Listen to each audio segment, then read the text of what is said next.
This man went from sorting apples for $5 an hour to owning 12 properties worth $8.5 million. And that's just one of the 6 untold stories of New Zealand property millionaires, all of which you're about to see in this video.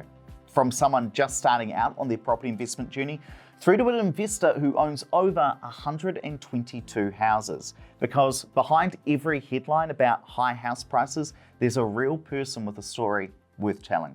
Hey friends, I'm Ed, an economist and property investor at Opes Partners, and over the last 6 years, I've had the chance to interview some of New Zealand's wealthiest property investors. And when I was a kid, mowing lawns in a small town, dreaming about how people actually made money, I just wish there was a video like this that aims to kill tall poppy syndrome and talk about how to get ahead in New Zealand. By just 18, Kaylee had $50,000. She'd started working at 12 years old, cleaning her mum's shop a few hours a week. I had to save half of everything I earned. So half went into a savings account that I couldn't touch or see. Yes, half of every dollar went straight into a savings account that she couldn't touch, effectively building a habit that most adults never master. And from 12 to 18, over those 6 years, she'd saved up 40 grand in cash and had 10K in sharesies. At the moment, I am just a little bit each week into my share portfolio, sitting at about $12,000 at the moment. But when I was working full-time, I was contributing about $600 a month to that. And that's when Kaylee bought her first rental property as a joint venture with her parents. So it's 50% me, 50% my parents. I top it up $200 a week, and then my parents top up another $200. So fortnightly repayments just to save that little bit more in interest. But why'd she buy this one? It is the cheapest house in town at the time, which we liked, and it was move-in ready. And we liked the idea of buying somewhere close to us while it was my first one, so I could see it. Today, Kaylee's even studying financial planning so she can help other people and working part-time. And her next step is to buy a home to live in, maybe even another investment property. My next plan is to buy my own home to live in, whether that's with my partner, we will see. And then one day after that is an investment property again. And look, Kaylee's 19, so she's not a property millionaire yet, but with this attitude, she almost definitely will be one day. Now, before we jump into the next story, after watching this video, you're going to want to head over to Opes Plus. It's my free property investing tool where you can plug in any property in New Zealand, see the cash flow, and tell whether it's a good investment or not, because you want to know that before you actually invest in it. I'll drop the link down in the description. But this second couple have to be one of the most inspiring yet. Tamati and Liana left really good jobs in the armed forces in New Zealand to move over to Western Australia. And in doing that, they more than doubled their income. They went from about 160 grand a year to earning $400,000 a year. We weren't making the progress we wanted to in terms of our earning potential. Therefore, decided to pick up and give WA a go, bigger market, especially in the resources industry. That meant they could save, invest, and grow their wealth faster. And Tamati now works offshore in oil and gas, doing fly in, fly out. And Liana is a health and safety coordinator. And since buying their first property in 2021, they've since bought 3 more. So that's 4 properties over the last 4 years. So how did they do it? Well, they picked up their first property in 2021, a house for them to live in. Then when they moved overseas, they kept it as a rental. Once we settled the second property of July last year, like I said, within a week we had a tenant. That's whether that's luck or a lot. So it's again luck and attributed success to say the team around us. For example, is Opes Property Management. Then once they had those big overseas incomes, they've managed to save the deposits for their next properties, some of them in just 3 months. And after that, it's just been rinse and repeat. Now they've got 6 more to go before they get to their goal of having 10 properties in just 12 years. Now, it doesn't mean it was easy. A bit more money than we wanted to spend at the time, but we had the resources, just get it done. All of our living expenses we can live off. We do live off my wife's income, and then basically all of mine are just devoted to savings and investments. And that's why they often say to each other, their favorite phrase, fortune favors the brave. And while these guys also aren't property millionaires just yet, again, with this attitude, these guys are on their way. And if you're enjoying this video, do me a quick favor and hit the like button. That's how I know if I should do more of these types of videos or potentially not. And honestly, it helps with the YouTube algorithm as well. Subscribing, that helps too. Now, Darren and Lynn had one conversation at the kitchen table, then decided to invest. They were almost mortgage-free on their home near Tauranga, and so they started to spend up more on travel and motorsport. But then Lynn hit pause. We really need to stop frittering our money and do something with this. They spoke to their bank and were looking at 2 properties. We couldn't make our mind up. So we went boots and all and said, bugger it, we'll get both of them. And after a few years, they ended up buying their 3rd.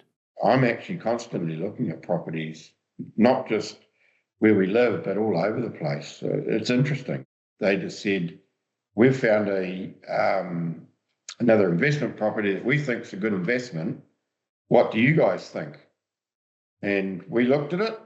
We thought, yeah, this is. I think it was a good buy. By the time we got back, which was only not even a week, there was only 1 unit left. Today, even after Kiwi house prices are down compared to their peak, those 3 rental properties are worth collectively $660,000 more than they bought them for. There is no way that we could have saved that. Like the last 10 years has been so easy. Like we haven't even done anything. Why wouldn't you do it? You've now seen 3 different people and couples from every different sort of walk of life, but here's what they all have in common. They didn't wait to earn gargantuan incomes before they started on their journey investing. They show us that normal people on pretty regular incomes can take the right decisions to get ahead. They also show that you don't need to be rich to start investing, but you often do need to invest in order to get rich.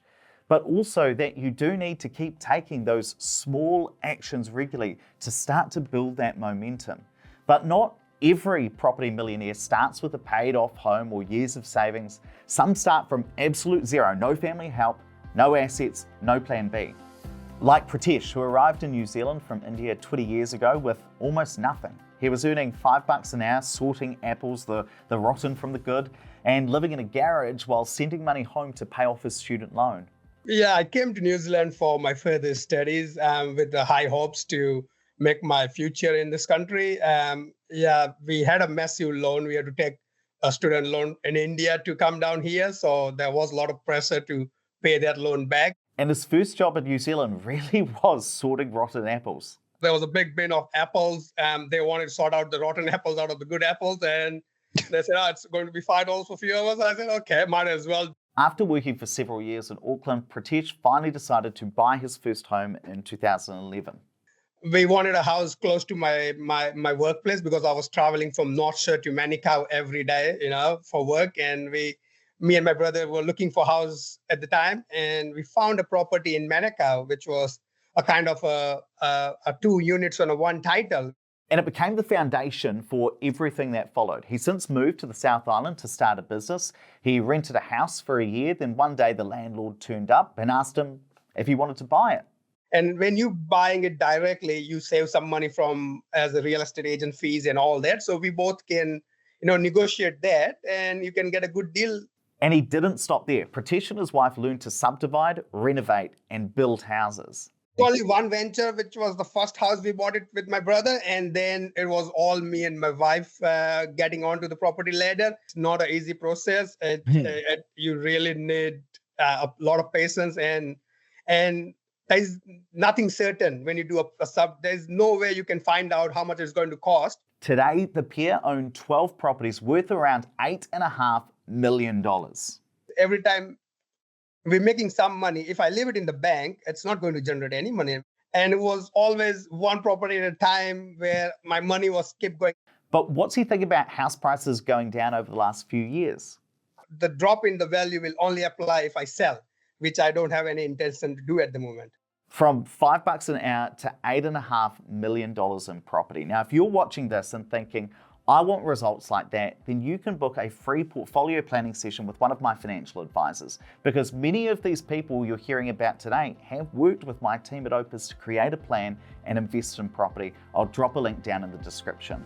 Now, how does a working class kid go from owning nothing to having 43 investment properties? Well, that's Andrew Nichols' story, who also happens to be my co-host on the Property Academy podcast. We basically came from a lower socioeconomic area of Christchurch, where money was really tight. So both parents worked, in fact, multiple jobs. They were so useless with money or managing the cash flow. There was just no money by the end of the month. Like you'd know we have to wait till next week to ask for anything because there's no money. He started flipping properties at 19, and over the next 4 years, he bought, did up, and sold over 25 properties, selling most of them, but holding on to 7 at the time. Then he kept expanding his portfolio. I was chasing the cash rather than thinking about my long-term strategies. Maybe I just need to build my career and my personal income so that then that will propel me into the next phase of my investing career. It didn't all go smoothly. He decided to buy a property with his parents. I thought, right, I'm going to get my parents into investing, convince them to invest with me in some property. And then the GFC hit. And so that first property that they were finally brave enough to ever buy, by the time we bought that, it was down 25 grand. So it was quite a lot of money. And then there were the Canterbury earthquakes. Had the chips not landed the way they did, it could have gone very, very badly for me. And after he grew his portfolio to 40 rental properties, he finally decided to buy a house to live in for himself. It was really challenging for me because it didn't make economic sense to me. I'm like, I'm tying all this money in an owner-occupied property. I don't want to do that. It feels like a waste of money. And it kind of made me realize, well, for all these years, I've been telling owner-occupiers to get into the investor mindset, and it's hard for them. So it can go both ways. Today, he owns around 43 properties, and I think he teaches us a really good lesson that sometimes you need to hold on to your assets, hold on to your properties when times are hard, because time in the market often beats timing of the market. In 10 years, you'll often wish that you'd started sooner. Now, the title of Queen of Property is a bit controversial in New Zealand. A few too many people have tried to give that title to themselves, but in my mind, the undisputed Queen of Property is Liz Harris. She started as an accidental landlord in the 1980s and grew into one of New Zealand's largest private landlords. She's actually now the largest female property investor in both Australia and New Zealand. And she reportedly owns 122 properties, which house roughly 700 tenants. But how do you start out by accident and then go on to owning 122 properties 40 years later? Well, she started by buying old houses, divided them up into different flats within the same house, and kind of learned by doing, all while battling some terrible tenants next door. She said that after she bought her first property, rents went up, she had a bit of a surplus, and she thought, oh, this isn't so bad. But it wasn't all easy. The Christchurch earthquakes really smashed parts of her portfolio. In that single day, she lost around 130 tenancies, and dozens more of her properties needed repairs. But she continued to build. She's invested in multi-income properties, apartments, boarding houses, and different types of accommodation that renters want to need, like this camper van site with 25 powered parks near Latimer Square. She even bought 8,000 metres squared of retail shops near the sea and is drawing up this grand plan to bring a tired old strip of shops back to life, saying that it's going to be boom times and she'll spend the money to make sure it happens. And Liz teaches us that property isn't get rich quick. I mean, she started in the 1980s. She's been hard at it for the last 40 plus years. And that stick-to-itiveness, that's true for all the successful investors I've met, from first home buyers through to those with 100 or even more properties. It all took years to get there. And honestly, if I think about personally, I'm not a property millionaire yet, and neither are most of us yet. But after hearing these stories, you now know what's possible. So you can start your story today. And in this next video, you're going to see why 99% of Kiwi landlords lose money and how to make sure you're not one of them. Click here to watch it now, and I'll see you in there.